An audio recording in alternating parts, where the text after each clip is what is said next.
I want to welcome you guys to the Cali Real channel. See how I said that with an accent there? Cali Real. Okay, that's how we are. That's who we are. I want to introduce you guys to my friend, Paul T. Scheuring. I'm horrible. I'm a bad influence.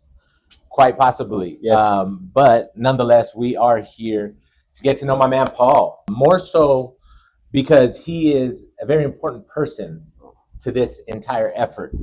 And I've decided to bring myself along in this effort with him. So yes, you have. yeah. And so here we are. Thank you for that. I see a lot of potential in what you guys are actually seeing right now. So this will become a document for the archives. It will be something that will be remembered, especially after the questions he's going to ask me. Yeah. I want to start with him. I like to just kind of riff off of what you're saying a lot. You talk about to be remembered. I've picked this up in a few of our conversations that you think about legacy.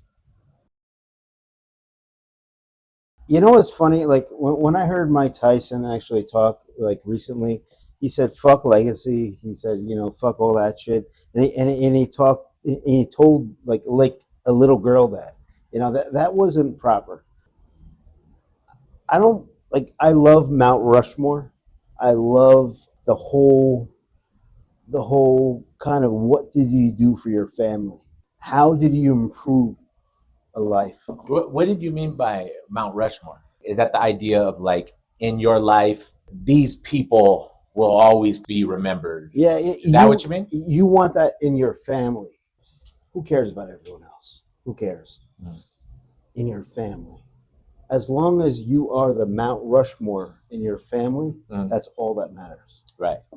I want to bring that point around to the people of Colombia and Cali, because one of the things that strikes me about living in Colombia is strength of family.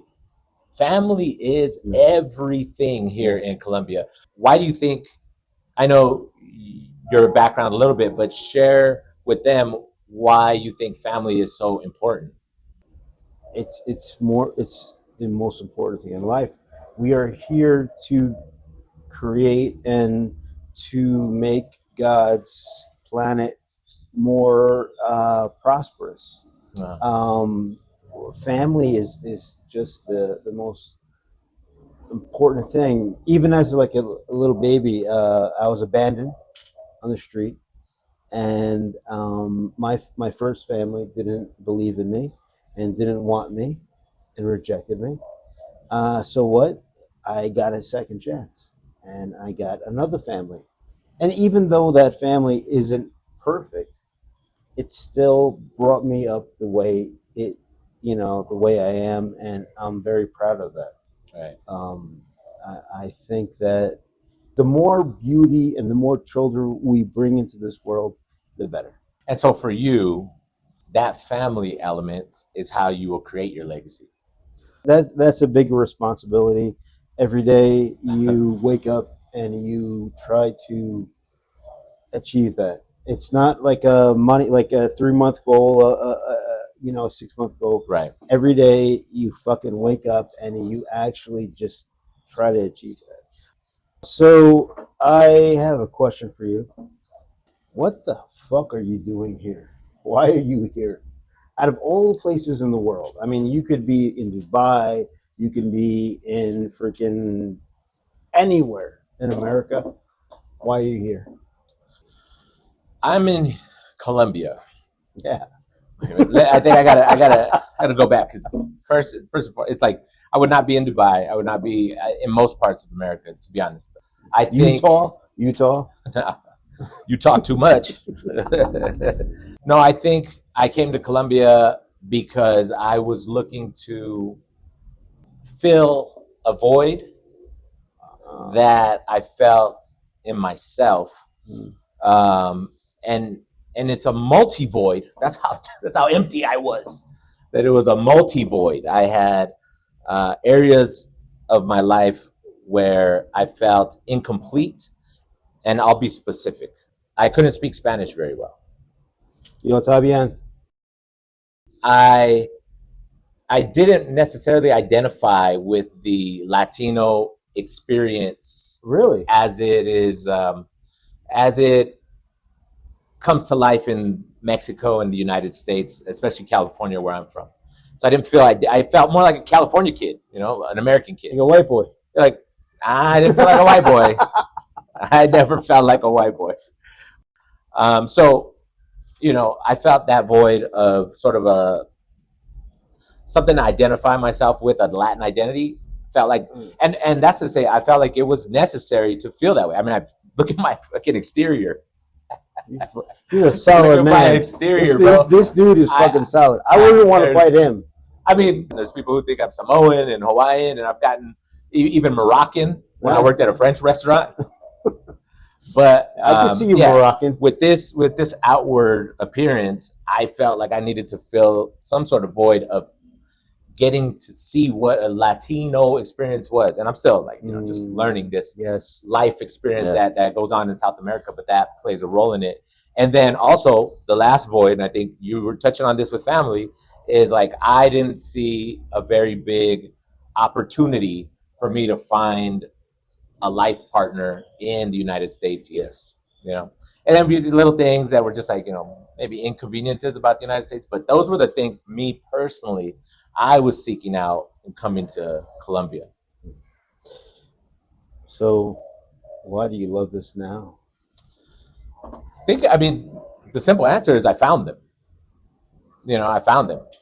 I'm confident in my fluency in Spanish. You're a winner. We don't like to think of ourselves like that. Maybe I'm not that type of person. And that's something that I would recommend everyone do, and I'm trying to do too, is learn to recognize our accomplishments, our own accomplishments, the things that we have done, because I'm the type of person who has lofty goals, and to not have achieved all of my goals at this point, you start thinking like, oh dang, you get discouraged. But thank you for saying that, because a lot of times you do have to say, hey, I did move to a different country, I did learn Spanish, I did set up a business in another country, and I am fully functioning in my profession between two countries.